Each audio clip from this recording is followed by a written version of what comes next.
आज का पहला प्रश्न है, किस बैंक ने रेस फॉर गैलरी अभियान की शुरुआत की है? किस बैंक ने रेस फॉर गैलरी अभियान की शुरुआत की है? तो याद रखना दोस्तों, इंडसइंड बैंक ने दोस्तों रेस फॉर गैलरी अभियान की शुरुआत की है और इंडसइंड बैंक का हेडक्वार्टर है मुंबई में। देखो दोस्तों, रेस फॉर गैलरी अभियान है क्या? तो महिला कुश्ती एथलीटों को सशक्त बनाना और उनकी पूरी तरह से वित्त पोषित छात्रवृत्ति का प्रतिष्ठित IIS सुविधा में कोचिंग प्रदान करवाना, यही है रेस फॉर गैलरी अभियान का उद्देश्य। और ये शुरू किसने किया है? तो इंडसइंड बैंक ने इसकी शुरुआत की है। इंडसइंड बैंक का हेडक्वार्टर कहाँ है? मुंबई में है। और मुंबई को बोला गया है 7 टापुओं का नगर। मेरे प्यारे दोस्तों, इस वीडियो का PDF आपको टेलीग्राम पे मिलेगा, जिसका लिंक वीडियो के डिस्क्रिप्शन बॉक्स में है। अगला प्रश्न है, नासा ने किस ग्रह पर मिसी इलियट का हिप हॉप संगीत भेजा है? नासा ने किस ग्रह पर मिसी इलियट का हिप हॉप सॉन्ग भेजा है? तो शुक्र ग्रह पर भेजा है दोस्तों। इसका आंसर क्या हो जाएगा? बी। किस ग्रह पर भेजा है? तो शुक्र ग्रह पर भेजा है। अब देखो दोस्तों, नासा ने यह भेजा है। देखो, नासा के डीप स्पेस नेटवर्क द्वारा सावधानी पूर्वक इसका आयोजन किया गया है। नासा का फुल फॉर्म हो जाएगा national aeronautics and space administration और इसका हेडक्वार्टर है अमेरिका की राजधानी वॉशिंगटन में। नासा की स्थापना हुई थी 29 जुलाई 1958 को। और नासा के चेयरमैन कौन है? तो बिल नेल्सन है नासा के चेयरमैन। दोस्तों आप बता दो, इसरो के चेयरमैन कौन है? दोस्तों देखो, शुक्र ग्रह। शुक्र जो है यह सूर्य के निकटवर्ती में दूसरा ग्रह है। तो सूर्य के निकटवर्ती में पहला ग्रह कौन है? बुध है। देखो, शाम को यह पश्चिम में एवं सुबह को यह पूर्व में दिखाई देता है, इसीलिए इसे सांझ का तारा या भोर का तारा कहते हैं। इवनिंग स्टार या मॉर्निंग स्टार के नाम से इसे जानते हैं। इसे पृथ्वी की बहन के रूप में भी जानते हैं, पृथ्वी का जुड़वां ग्रह के रूप में भी जानते हैं और पृथ्वी के भग्नी ग्रह के रूप में भी जानते हैं शुक्र ग्रह को। क्यों दोस्तों? क्योंकि इसका आकार, घनत्व और व्यास जो है वो लगभग पृथ्वी के बराबर है। बुध और शुक्र के पास कोई भी उपग्रह नहीं है। ऐसे कौन से ग्रह हैं जिसके पास कोई उपग्रह नहीं है? तो बुध और शुक्र के पास कोई उपग्रह नहीं है। दोस्तों, इस ग्रह के वायुमंडल में अधिकतम कार्बन डाइऑक्साइड जो 90 से 95% होने के कारण प्रेशर कुकर जैसी स्थिति उत्पन्न होती है, इसलिए यह हमारे सौरमंडल का सबसे गर्म ग्रह है। अच्छा दोस्तों, आप बता दो कि हमारे सौरमंडल का सबसे ठंडा ग्रह कौन है? इसका जवाब दे दो आप कमेंट बॉक्स में। और दोस्तों, शुक्र और अरुण जो है ये सूर्य की परिक्रमा जो करता है वह पूर्व से पश्चिम की दिशा में करता है। बाकी सभी ग्रह जो हैं वो पश्चिम से पूर्व की दिशा में सूर्य की परिक्रमा करते हैं। अगला प्रश्न है, सियाचिन ग्लेशियर पर तैनात होने वाली दूसरी महिला अधिकारी कौन बनी है? तो दोस्तों, सुप्रीथा बनी है। कौन बनी है? सुप्रीथा सियाचिन ग्लेशियर पर तैनात होने वाली दूसरी महिला अधिकारी बन गई है। अच्छा, सियाचिन ग्लेशियर पर तैनात होने वाली पहली महिला अधिकारी का नाम क्या है? शिवा चौहान। दोस्तों क्या नाम है? शिवा चौहान। पहली महिला अधिकारी सियाचिन ग्लेशियर पर तैनात होने वाली थी शिवा चौहान और दूसरी बन गई है कौन? तो सुप्रीथा बन गई है। दोस्तों, सियाचिन ग्लेशियर हिमालय के पूर्वी काराकोरम रेंज में स्थित है और नुब्रा नदी जो है ये सियाचिन ग्लेशियर से ही निकलती है। कहाँ से निकलती है नुब्रा नदी? तो सियाचिन ग्लेशियर से। और सियाचिन ग्लेशियर पर तैनात होने वाली दूसरी महिला अधिकारी कौन बन गई? सुप्रीथा बन गई। और पहली कौन है? शिवा चौहान। तो देखो दोस्तों, पहली महिला फाइटर पायलट कौन बनी? अवनी चतुर्वेदी बनी। नौसेना की पहली महिला पायलट कौन बनी? शिवांगी सिंह। पहली महिला फाइटर पायलट कौन बनी? अवनी चतुर्वेदी। नौसेना की पहली महिला पायलट कौन बनी? शिवांगी सिंह। पहली महिला लड़ाकू विमान पायलट कौन बनी? भावना कांत बनी। दोस्तों, पहली महिला लड़ाकू विमान पायलट कौन बनी? तो भावना कांत।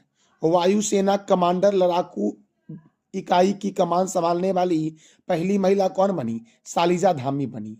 वायुसेना कमांडर लड़ाकू इकाई की दोस्तों कमान संभालने वाली पहली महिला कौन बनी? शालिजा धामी। पूर्वी लद्दाख क्षेत्र में कमान संभालने वाली पहली महिला कौन बनी? कर्नल गीता राणा बनी। देश की पहली वंदे भारत ट्रेन ड्राइवर महिला कौन बनी? सुरेखा यादव। जम्मू एंड कश्मीर की पहली महिला बस चालक कौन बनी? पूजा देवी। सियाचिन युद्ध क्षेत्र में तैनात प्रथम महिला कौन है? शिवा चौहान है। अच्छा, पहली महिला एम्बुलेंस ड्राइवर कौन बनी? M वीरा लक्ष्मी बनी। भारतीय सेना की पहली महिला जज कौन है? तो ज्योति शर्मा है दोस्तों। कौन है? ज्योति शर्मा। दोस्तों पहली महिला लड़ाकू विमान पायलट कौन है? भावना कांत है। देश की पहली वंदे भारत ट्रेन ड्राइवर महिला कौन है दोस्तों? सुरेखा यादव है। सियाचिन युद्ध क्षेत्र में तैनात प्रथम महिला कौन है? शिवा चौहान। और दूसरी दोस्तों सियाचिन युद्ध क्षेत्र में कौन तैनात हुई है? ये आप बता दो कमेंट बॉक्स में मेरे प्यारे लाल एवं लालियो। अगला प्रश्न दोस्तों है, हाल ही में किस राज्य सरकार ने मुस्लिम विवाह और तत्काल पंजीकरण कानून रद्द किया है? हाल ही में किस राज्य सरकार ने मुस्लिम विवाह और तत्काल पंजीकरण कानून को रद्द किया है? तो असम ने किया दोस्तों। किसने रद्द किया है? तो इसका आंसर हो जाएगा बी, असम ने किया है। देखो मुस्लिम विवाह और तलाक पंजीकरण अधिनियम और यह नियम जो था ये 1935 को निरस्त कर दिया है। किसने? तो असम सरकार ने निरस्त कर दिया है, जिससे बाल विवाह के लिए ठोस कदम दोस्तों उठाया गया, ऐसा कहा गया है इसे। तो मेरे प्यारे लाल एवं लालियों, अब देखो असम से क्या क्या महत्वपूर्ण प्रश्न बनते हैं। तो असम की राजधानी है दिसपुर। असम के गवर्नर है गुलाब चंद्र कटारिया। असम के चीफ मिनिस्टर है हेमंत बिस्वा शर्मा। असम में राज्यसभा 7 है, लोकसभा 14 है। मानस राष्ट्रीय उद्यान, नमेरी राष्ट्रीय उद्यान, राजीव गांधी औरंग राष्ट्रीय उद्यान, चक्रशिला वन्यजीव अभ्यारण्य, नामबोर वन्यजीव अभ्यारण्य, देहिंग पटकाई राष्ट्रीय उद्यान, पोबा वन्यजीव अभ्यारण्य, रायमोना राष्ट्रीय उद्यान कहाँ है? असम में। और काजीरंगा राष्ट्रीय उद्यान भी असम में ही है। यहाँ से एक महत्वपूर्ण प्रश्न यह बनता है कि काजीरंगा राष्ट्रीय उद्यान एक सिंग वाला गेंडा के लिए प्रसिद्ध है। देखो एक सिंग वाला गेंडा के लिए असम और पश्चिम बंगाल दोस्तों प्रसिद्ध है। गोपीनाथ बारदोली अंतरराष्ट्रीय हवाई अड्डा गुवाहाटी में है। असम का मुख्य लोक नृत्य बिहू है। और सबसे प्राचीन तेल छत्र जो मिला था ये असम में ही मिला था। असम के झील को देख लेते हैं। हफलौंग झील, चडुम्बी झील, दिघाली पुखरी झील, शिवसागर झील, तमरंगा झील, डिगबोई झील, दीपोर बिल और सोनबिल कहाँ है? असम में। अच्छा विश्व का सबसे बड़ा नदी द्वीप जो है ये मांजुली है, जो कहाँ है? असम में दोस्तों। विश्व का सबसे बड़ा नदी द्वीप कौन सा है? मांजुली कहाँ है? असम में दोस्तों। असम में राजीव गांधी औरंग राष्ट्रीय उद्यान है। इस राजीव गांधी औरंग राष्ट्रीय उद्यान का नाम दोस्तों अब औरंग राष्ट्रीय उद्यान कर दिया गया है। तो असम में आप बता दो राज्यसभा और लोकसभा सीट कितना है। अगला प्रश्न है, राष्ट्रीय प्रसारण दिवस कब मनाया गया है? तो राष्ट्रीय प्रसारण दिवस मनाया गया दोस्तों 23 जुलाई को। कब मनाया गया राष्ट्रीय प्रसारण दिवस? तो क्या बोलोगे आप? 23 जुलाई को मनाया गया है राष्ट्रीय प्रसारण दिवस। देखो दोस्तों 23 जुलाई 1927 को इंडियन ब्रॉडकास्टिंग कंपनी ने बॉम्बे स्टेशन से पहला आधिकारिक रेडियो प्रसारण किया था। इसीलिए दोस्तों 23 जुलाई को राष्ट्रीय प्रसारण दिवस मनाया जाता है। अच्छा भारत का राष्ट्रीय ध्वज दिवस कब मनाया गया? तो 22 जुलाई को मनाया गया दोस्तों। देखो भारत का राष्ट्रीय ध्वज 22 जुलाई 1947 को संविधान सभा द्वारा भारतीय राष्ट्रीय ध्वज को अपनाने की याद में मनाया जाता है। तो भारत का राष्ट्रीय ध्वज दिवस कब मनाया जाता है? 22 जुलाई को मनाया जाता है दोस्तों। अब देखो जुलाई महीने में कौन कौन से महत्वपूर्ण दिवस मनाए गए हैं। राष्ट्रीय चिकित्सक दिवस 1 जुलाई, चार्टर्ड अकाउंटेंट दिवस 1 जुलाई, राष्ट्रीय डाक कर्मचारी दिवस 1 जुलाई, राष्ट्रीय सहकारिता दिवस 1 जुलाई, विश्व खेल पत्रकार दिवस 2 जुलाई, वर्ल्ड यूएफओ डे 2 जुलाई, अंतर्राष्ट्रीय प्लास्टिक बैग मुक्ति दिवस कब मनाया गया है? 3 जुलाई को मनाया गया है। अमेरिकी स्वतंत्रता दिवस 4 जुलाई, अंतर्राष्ट्रीय सहकारिता दिवस 6 जुलाई, विश्व जूनोसिस दिवस 6 जुलाई, वैश्विक क्षमा दिवस 7 जुलाई, विश्व चॉकलेट दिवस 7 जुलाई, राष्ट्रीय मत्स्य किसान दिवस 10 जुलाई, विश्व जनसंख्या दिवस कब मनाया गया है? तो 11 जुलाई को मनाया गया है विश्व जनसंख्या दिवस। विश्व पेपर बैग दिवस 12 जुलाई, विश्व युवा कौशल दिवस 15 जुलाई, अंतर्राष्ट्रीय आपराधिक न्याय दिवस 17 जुलाई, संविधान हत्या दिवस 25 जून को मनाया गया, नेशनल मंडेला अंतर्राष्ट्रीय दिवस 18 जुलाई, अंतर्राष्ट्रीय चंद्रमा दिवस 22 जुलाई, नेशनल मैंगो डे कब मनाया गया है दोस्तों? तो 22 जुलाई को मनाया गया है नेशनल मैंगो डे। अगला प्रश्न है, T20 में सर्वाधिक रन बनाने वाली भारत की महिला खिलाड़ी कौन बनी है?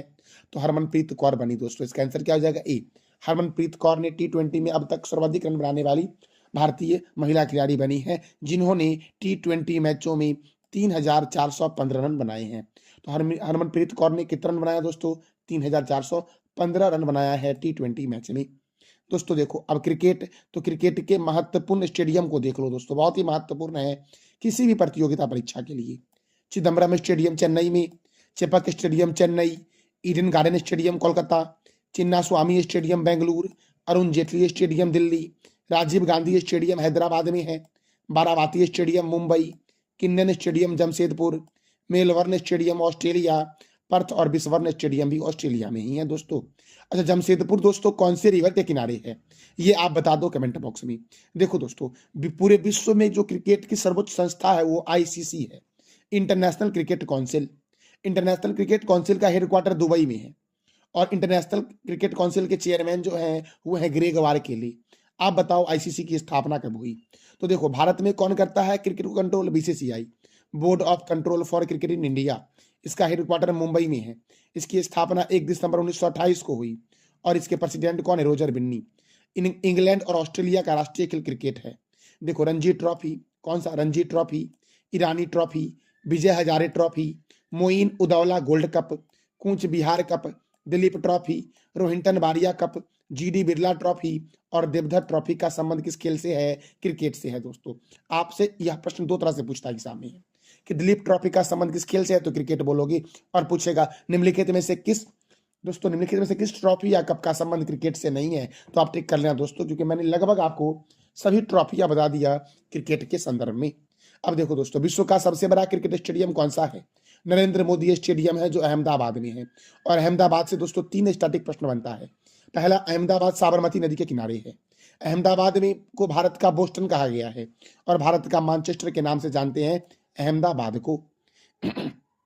दोस्तों अगला प्रश्न है, हाल ही में किस देश ने दुनिया की पहली high speed carbon fibre train बनाई है? हाल ही में किस देश ने दुनिया की पहली high speed carbon fibre train बनाई है? तो चीन ने दोस्तों, चीन ने बनाई है। चीन की राजधानी क्या है? बीजिंग। चीन की करेंसी क्या है दोस्तों? रनबिब्बी। चीन के राष्ट्रपति कौन है? शी जिनपिंग, मेरे प्यारे लाल एवं लालियो। आप बताओ दोस्तों कि दुनिया का एक अजूबा है चीन का दीवार, तो इस चीन के दीवार का निर्माण किसने करवाया था? इसका जवाब दे दो दोस्तों आप कमेंट बॉक्स में। दोस्तों हम अगले प्रश्न की ओर बढ़ते हैं। हमारा अगला प्रश्न है, हाल ही में किस राज्य ने चराई देव मैदान को यूनेस्को की विश्व धरोहर स्थल के लिए नामित किया है?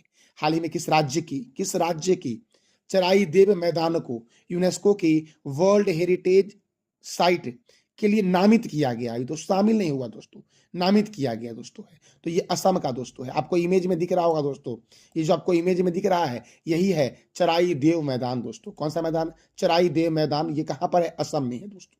तो असम के बारे में मैंने तुरंत आपको बताया है। देखो, ये जो चराई देव मैदान है इसे असम के पिरामिड के नाम से जानते हैं। असम के पिरामिड के नाम से जानते हैं किसी? तो चराई देव मैदान को दोस्तों। देखो, यह मैदान में 90 से अधिक शाही दफन टीलों का घर है। इस मैदान में 90 से अधिक शाही दफन टीलों का घर है और इन प्राचीन दफन टीलों का निर्माण अहोम राजाओं और कुलीनों के लिए 13वीं से 18वीं सदी के बीच उसके शासनकाल के दौरान किया गया था। और विश्व धरोहर समिति के 46वें सत्र का आयोजन जो हुआ है वो नई दिल्ली में हुआ है। और इसी धरोहर समिति के 46वें सत्र में प्रधानमंत्री नरेंद्र मोदी ने असम के चराई देव मैदान को यूनेस्को की वर्ल्ड हेरिटेज साइट में नामित करने की घोषणा की है। शामिल नहीं किया गया है दोस्तों, याद रखना। चराई देव मैदान अगर शामिल हो जाएगा तो भारत का 43वां विश्व धरोहर स्थल होगा यूनेस्को में दोस्तों। अभी 42 वर्ल्ड हेरिटेज साइट है भारत की, और जब यह शामिल हो जाएगा चराई देव मैदान दोस्तों यूनेस्को के वर्ल्ड हेरिटेज साइट में, तो ये 43वां वर्ल्ड हेरिटेज साइट हो जाएगा दोस्तों भारत का। देखो, प्रधानमंत्री नरेंद्र मोदी ने यूनेस्को को $10 लाख देने की घोषणा की है। यूनेस्को का फुल फॉर्म क्या है? United Nation Educational Scientific and Cultural Organization, ये यूनेस्को का फुल फॉर्म है और इसका हेडक्वार्टर है फ्रांस के पेरिस में। अब देखो दोस्तों, कुछ राज्य हैं जिसके मुख्यमंत्री, राज्यपाल और राज्यसभा सीट देख लेते हैं। अरुणाचल प्रदेश की राजधानी क्या है? ईटानगर। यहाँ के मुख्यमंत्री कौन है? पेमा खांडू। यहाँ के गवर्नर कौन है? केवल त्रिविक्रम परनाइक। यहाँ पे राज्यसभा 1 है और लोकसभा 2 है। सबसे पहले सूर्योदय जो होता है ये भारत में अरुणाचल प्रदेश में होता है, वर्ल्ड में जापान में होता है, याद रखना दोस्तों। और सूर्य की सबसे पहली किरण जो पड़ती है ये दुनिया में एक पर्वत है, न्यूजीलैंड में है, माउंट हिकुरोंगी, उसी पर सूर्य की पहली किरण पड़ती है। और सूर्योदय का देश बोलते हैं किसे दोस्तों? तो जापान को बोलते हैं। असम की राजधानी क्या है? दिसपुर। असम के मुख्यमंत्री कौन है? हेमंत बिस्वा शर्मा। असम के गवर्नर कौन है? गुलाब चंद्र कठारिया। और असम में राज्यसभा 7 है, लोकसभा 14 है। मेघालय की राजधानी क्या है? शिलोंग। मेघालय के मुख्यमंत्री कौन है? कोनराड संगमा। और मेघालय के गवर्नर कौन है? फागू चौहान। मेघालय में राज्यसभा 1 है और लोकसभा कितना दोस्तों है? तो 2 है मेरे प्यारे लाल एवं लालियों। अगला प्रश्न है, हाल ही में पेरिस ओलंपिक 2024 के लिए बीसीसीआई ने भारतीय ओलंपिक संघ को कितने करोड़ रुपए देने की घोषणा की है? दोस्तों पेरिस ओलंपिक 2024 के लिए BCCI, board of control for cricket in India ने भारतीय ओलंपिक संघ को कितने करोड़ रुपए देने की घोषणा की है? तो 8.5 करोड़ रुपए दोस्तों। कितना? तो 8.5 करोड़। इसका आंसर क्या हो जाएगा? ए हो जाएगा। अब देखो दोस्तों, बीसीसीआई करेगा दोस्तों, तो बीसीसीआई का फुल फॉर्म है board of control for cricket in India. इसका हेडक्वार्टर मुंबई में है। इसकी स्थापना 1 दिसंबर 1928 को हुई। इसके प्रेसिडेंट कौन है? रोजर बिन्नी है। और इसके सेक्रेटरी कौन है? तो जय शाह इसकी सेक्रेटरी है मेरे प्यारे लाल एवं लालियों। अब देखो, पेरिस ओलंपिक 2024, इसका आयोजन कहाँ होगा? तो फ्रांस में होगा। इसका आयोजन 26 जुलाई से 11 अगस्त तक होगा। कुल देश इसमें पार्टिसिपेट कर रहे हैं 206। खेल होगा 32। 4 अतिरिक्त खेल दोस्तों इसमें शामिल किया गया है। वो है स्पोर्ट्स क्लाइंबिंग है, स्केट बोटिंग है, आप दोस्तों सर्किंग है और ब्रेकिंग दोस्तों, ये सब खेल को शामिल किया गया। 4 एडिशनल खेल दोस्तों इसमें जोड़े गए हैं। स्पोर्ट्स क्लाइंबिंग, स्केट बॉलिंग, सर्किंग और ब्रेकिंग खेल को जोड़ा गया है।